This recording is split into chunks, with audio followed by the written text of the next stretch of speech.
জমজমাট খেলা এটা মারতে পারি না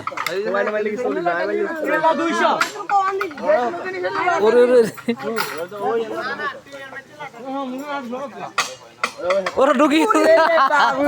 আর মানে এটা কেন ঢুকছে যাই জানে তেরাসিবের ভিতরে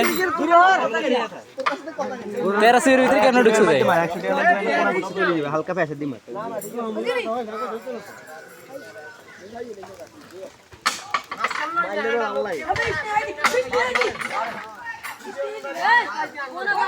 আরে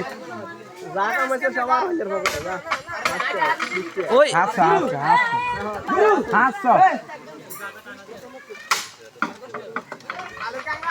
এলো 100 তিন করাই ইঞ্জানো সেইবের ভিতরে থেকে কেন ঢুকছে আবার হচ্ছে চার মাইনে আবার কিন্তু লাগছে এম ধরি 700 টাকা লাগে 200 এই গা 100 তো আইছে পুরো খাইছি কি রে কিন্তু ঘুরে কি যে আইছে আইছে না শেষ হাই না নাই না না এটা নিয়ম কি মানে হুড়া ভিতরে থাকতে হবে কেন আমরা তো মারছি এন্ড বহুত কোন বইরেছে আরে কারা দিচ্ছে দিচ্ছে এক মারবি না